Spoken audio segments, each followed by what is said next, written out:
I believe that the best savings rate for financial independence is 65%. Why 65%?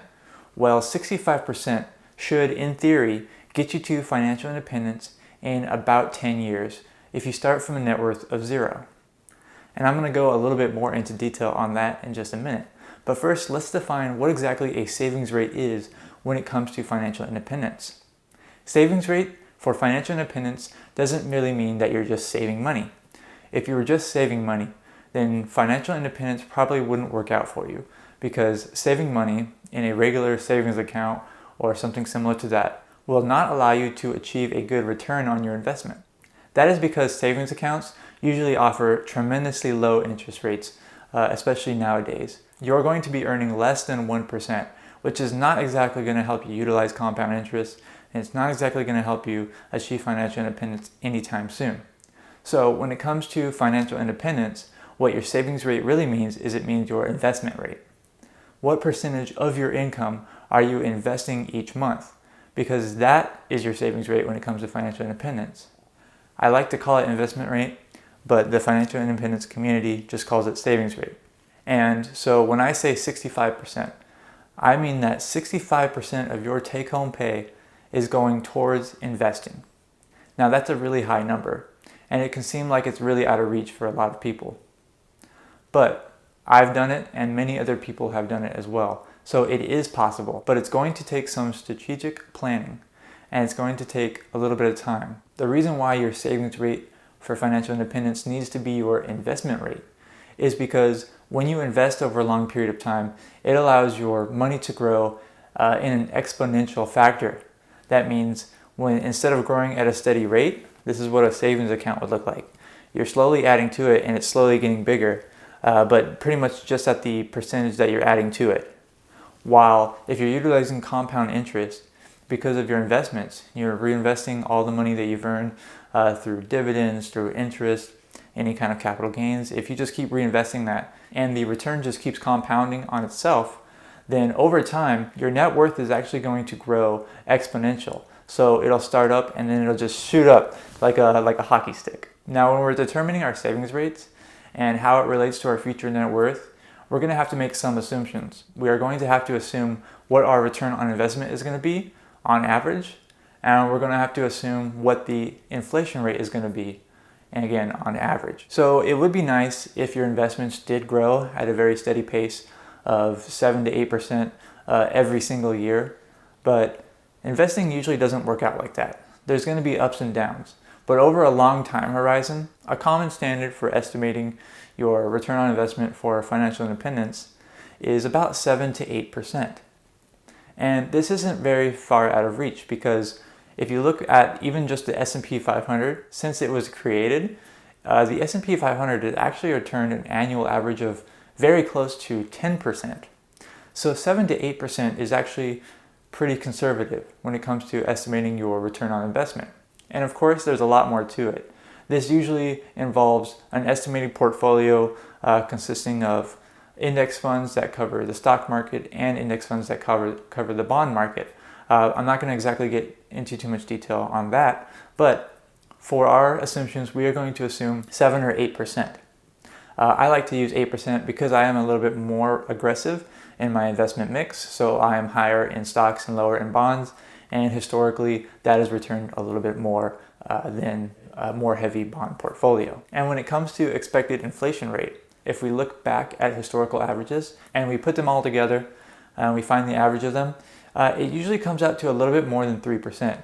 And it actually might be a little bit higher than what it would be in the future, because we have had a few periods of hyperinflation in our past in the US. But still, everyone pretty much likes to use the 3% as the average expected inflation rate. But if the Federal Reserve is doing their job very well, then they should be able to manage the inflation rate and keep it pretty low, usually around 2%, which is considered healthy for an economy. So now that we have our assumptions, we're going to assume 8% return on investment, and we're going to assume 3% inflation rate. That will give us a real return, which is your expected return minus your inflation rate, a real return of 5%. So that's what I'm going to be assuming.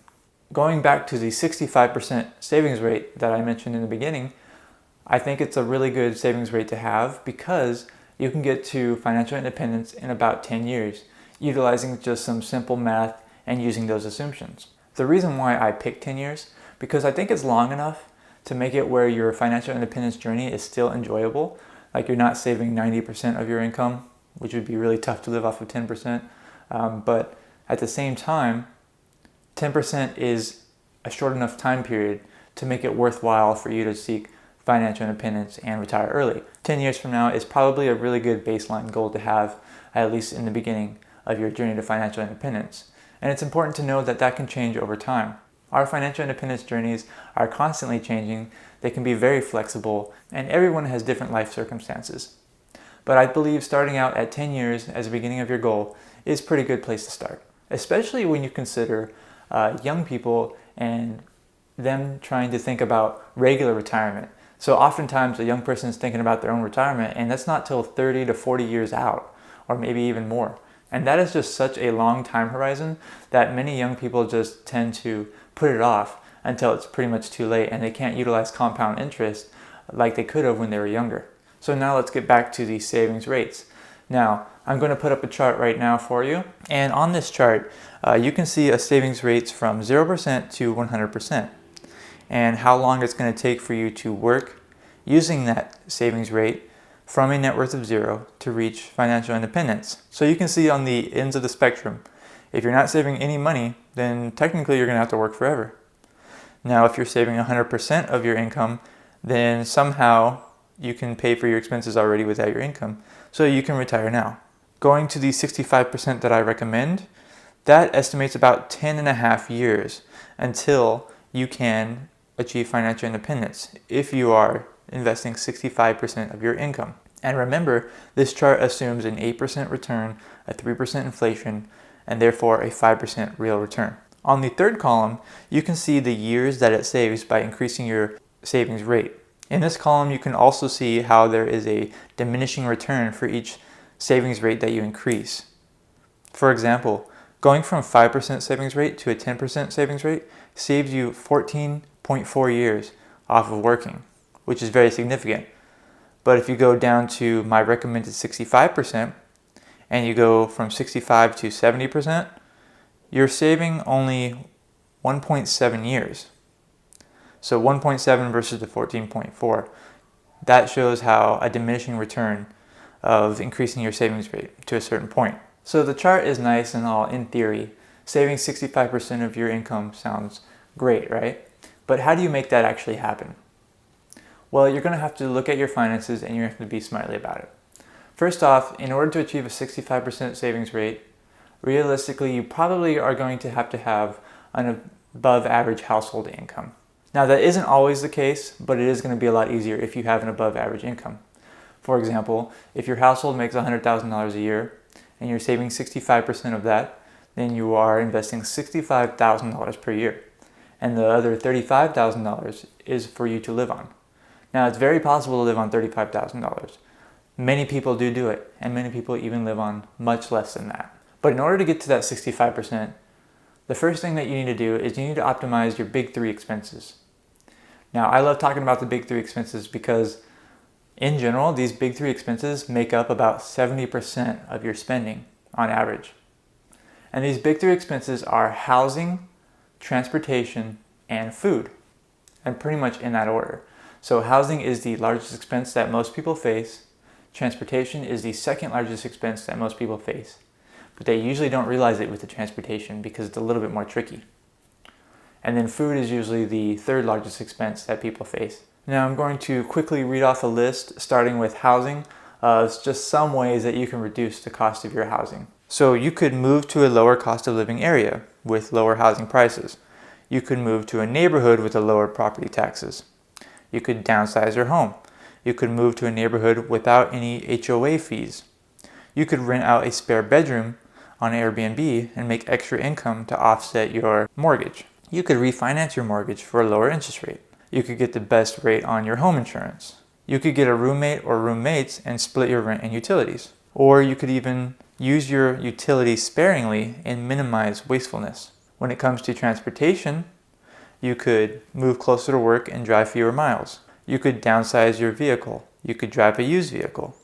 You could just not get an auto loan and pay cash for your vehicles every time. You could stop leasing a car, because leasing a car is usually always a bad deal.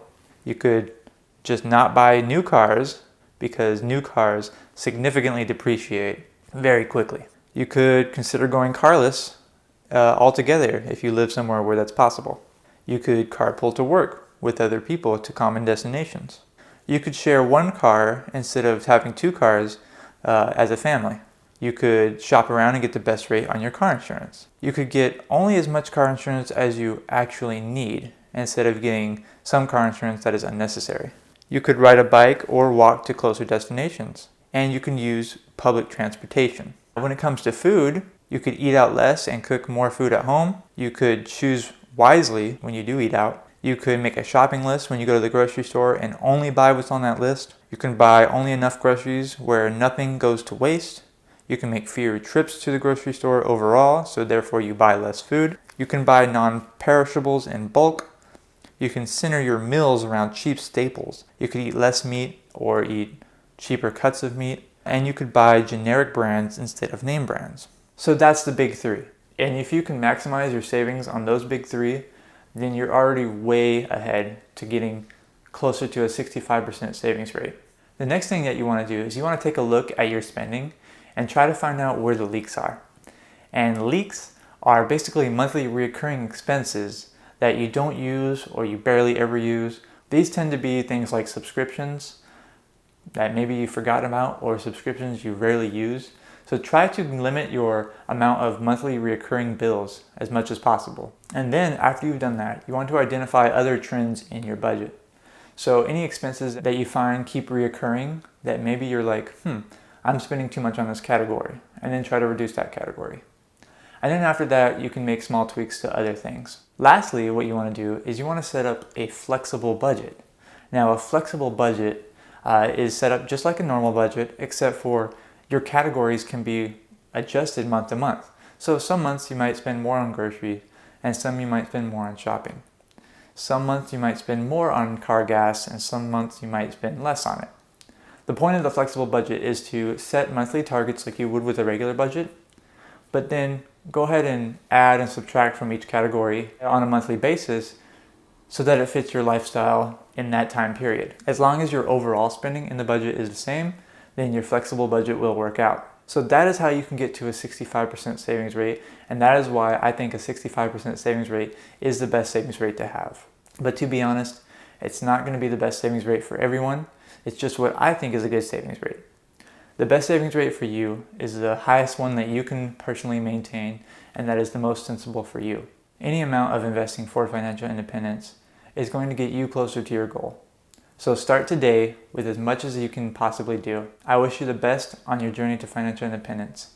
Thank you so much for watching. Do me one quick favor and just like the video if you enjoyed watching it. And at the same time, you can click here, you can subscribe to the channel and get more information on financial independence as soon as I put it out. At the same time, go ahead and click here and you can watch a video that you may have missed of mine that might be really beneficial to you. Thanks again.